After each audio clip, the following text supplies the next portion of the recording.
وما أرسلناك إلا رحمة للعالمين. Bab 123, kita masuk di bab 123. Babul afu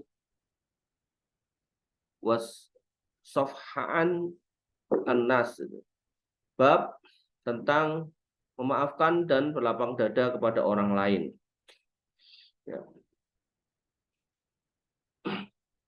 Ini bab yang rodok abot gitu. Karena nggak semua orang bisa.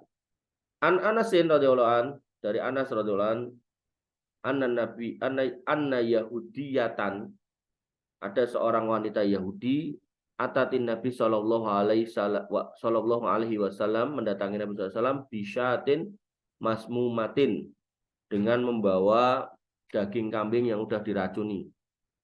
Ya, jadi ngasih hadiah Nabi sepotong daging kambing tapi ada racunnya. Fa'akala minha, kemudian Nabi SAW memakannya. Faji'a biha, beliau lalu memakan itu. Setelah itu wanita itu pergi. Fakila ala naqtuluha, kemudian wanita itu faji'a biha itu ditangkap, kemudian dikatakan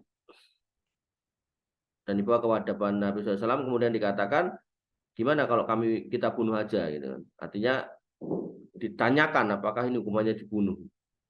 Ya, karena udah keracun Nabi. Qala gitu. Maka Nabi SAW bersabda, la, enggak. Ini pelajaran penting di sini nih, kalau orang nggak paham ini pelajarannya itu adalah apa?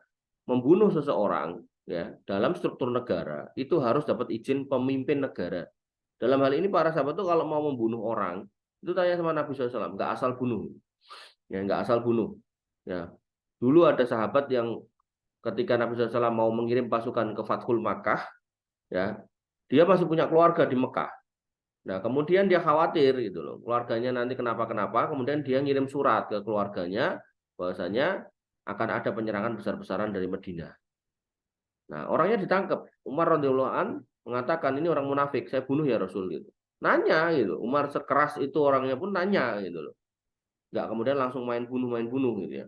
Maka ketika kita ada di negara Indonesia ini, tentu ketika kita nangkep maling ya jangan asal bunuh. Gitu. Karena kewenangan mencabut nyawa atau membunuh, menghukum bunuh itu ada di tangan negara yang diwakilkan oleh hakim gitu loh.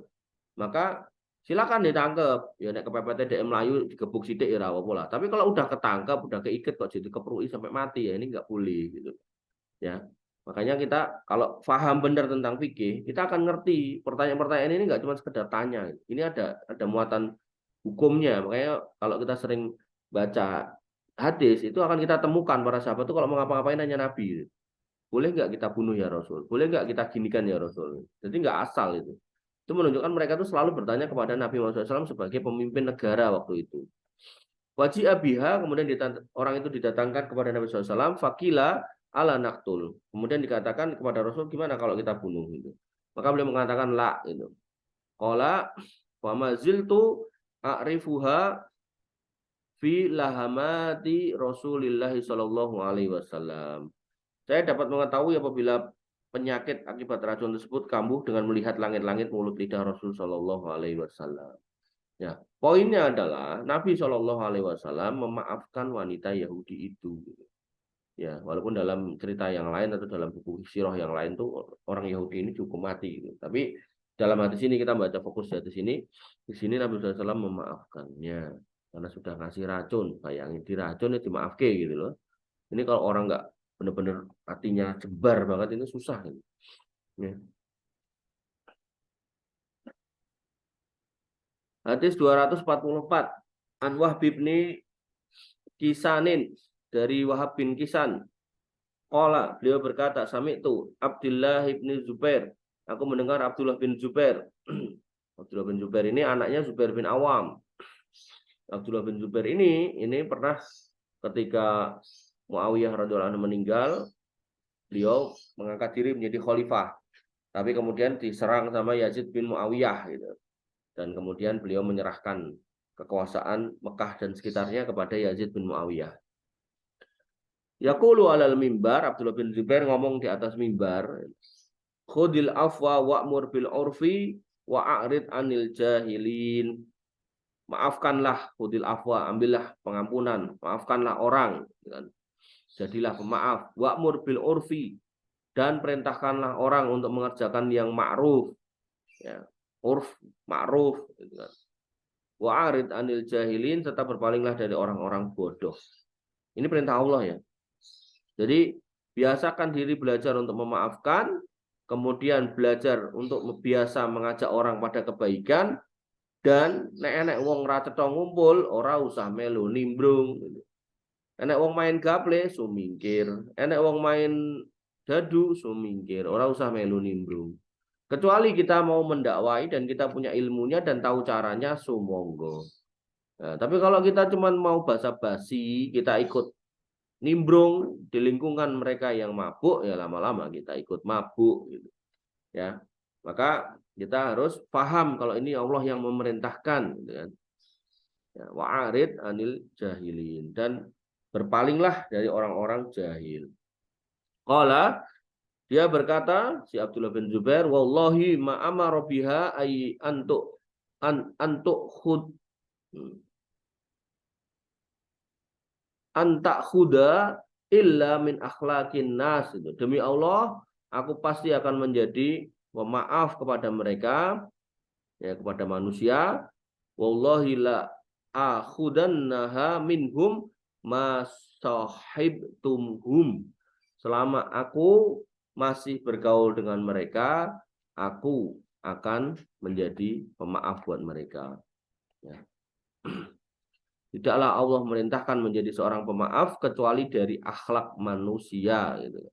Artinya ketika manusia itu melakukan kesalahan, ya kita harus, ya, memaafkan kesalahan yang dilakukan manusia itu. Maka demi Allah, pasti aku akan memaafkan mereka selama aku masih bergaul dengan mereka.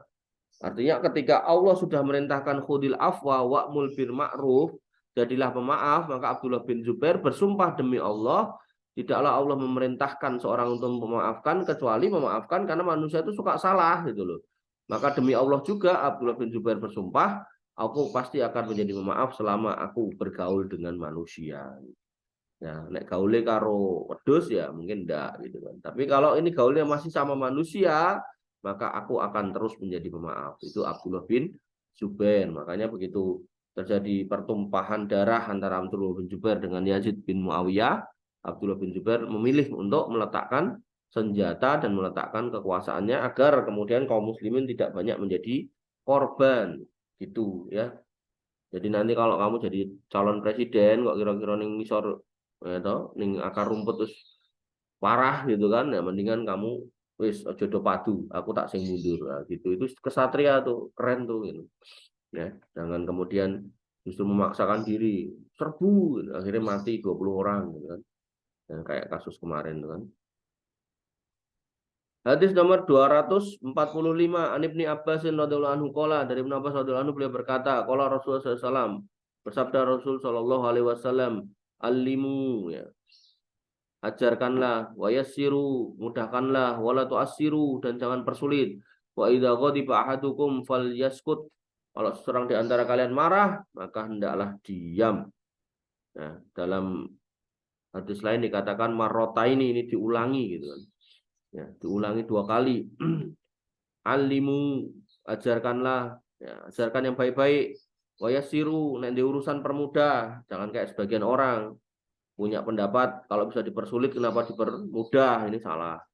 Ya. Ya, dalam riwayat lain diulangi 3 kali nih, alimu wa yassiru, alimu wa yassiru, alimu wa yassiru, gitu kan. Wala tu'assiru, jangan bikin urusan orang sulit. Ya. Kalau ketemu kamu bisa, kenapa harus langsung bisa, kenapa tidak harus lewat ini, ribet gitu.